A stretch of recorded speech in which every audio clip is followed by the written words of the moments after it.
Scene 1, Jefferson's office, White House, Washington, D.C., 1803. 25 years after the American Revolution, and we have not yet explored the West. Now, Mr. President, calm down, and as your secretary, I hope to help you with the planning. You will. Yes, Mr. President, let's get on our horses and start riding them. So, Mr. President, why do you hope this expedition happens? I like observing nature just as much as you do, so I would like you to write a detailed account of all the plants and animals you see. You mean I'm a member? Well, you're not a member. You're the leader. Do you really expect me to lead this expedition alone? I plan to have you elect a co-leader. Do you have anyone in mind?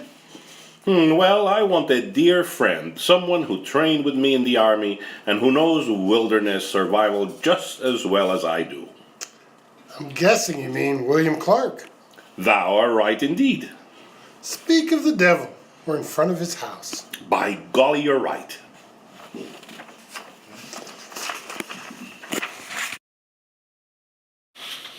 Scene 2, Clark's house. We have come to see Mr. Clark. He's in the parlor. Do you want some tea to drink? That would be lovely. If you go down the hallway and turn right, you will see the parlor. Greetings. Oh, if it isn't. President Jefferson, what brings you here? You are the president and I'm a mayor. Silence! We must get down to business. Well, what is this all about? I plan to send men to the West Coast. And why didn't you do it earlier? Well, the Louisiana Purchase in 1802 from Napoleon Bonaparte made the land legally owned by the United States. Napoleon needed funding for the war. Where do I fit in? You will be mapping the route across the West.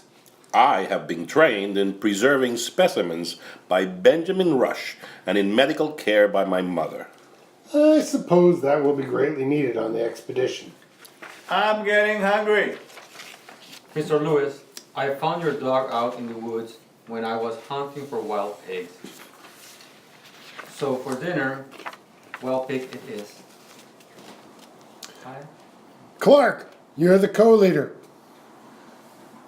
There are no fops or dandies going. After Lewis and Clark planned their expedition, they sailed up the Missouri River on a 55-foot flatboat. York, Clark's slave, hunted with Lewis's dog Seaman so that the men would not starve.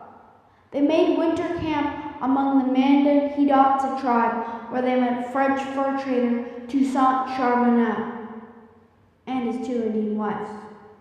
They hired Charbonneau, soon to discover possibly the most important person on the journey, one of his Indian wives, Sacagawea. Sacagawea's first help was when the expedition members were paddling up the Missouri River. Charbonneau was a lazy man, and like most of the others, he could not swim. When he was paddling, the boat started tipping, and supplies started falling out. Unexpectedly, while most were chaotic, Sacagawea, the only one with a baby, stayed calm.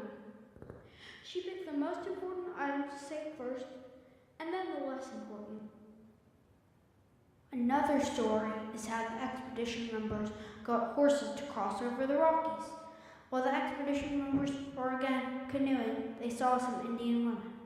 Clark, who had studied Indian cultures, knew that putting red paint on a woman's face was a sign of peace. He did so to one of the women who led all the expedition members to the chief. At first, York was the only one who mystified Chief Kamehameha. The chief thought he was painted with charcoal. For most Indian cultures, when a man is painted with charcoal stripes, it is a sign of a strong warrior. To the chief, York looked like he was painted with charcoal all over. Then the chief spotted his sister, Sacagawea. Sacagawea did not know that her brother was a chief, since she had been kidnapped before he was made one.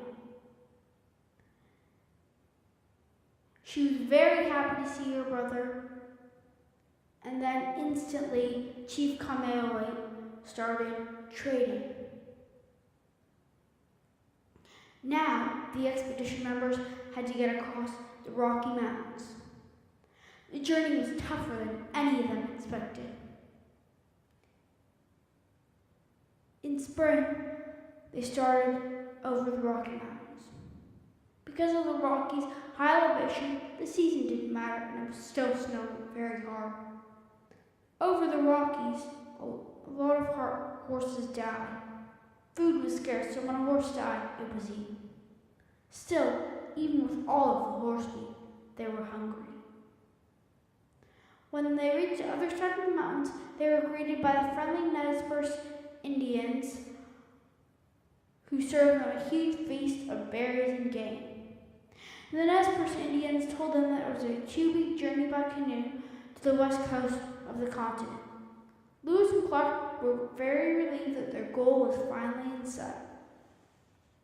As they neared the coast in 1805, winter was coming. The expedition members decided to stop and make camp. When deciding to make the camp, they let every person vote, including York and Sacagawea. This is the first recorded vote in U.S. history where women and blacks were allowed to vote, surpassing the Voting Rights Act by over 150 years. When the expedition members built their fort, they named it after the local Indians, the Clatsop. At the fort, it was rainy. Really rainy. After they reached the coast, they found something out about North America. Despite all the hardships they had faced during the journey, there was lots of natural beauty too. They knew that Thomas Jefferson would be very proud of their findings.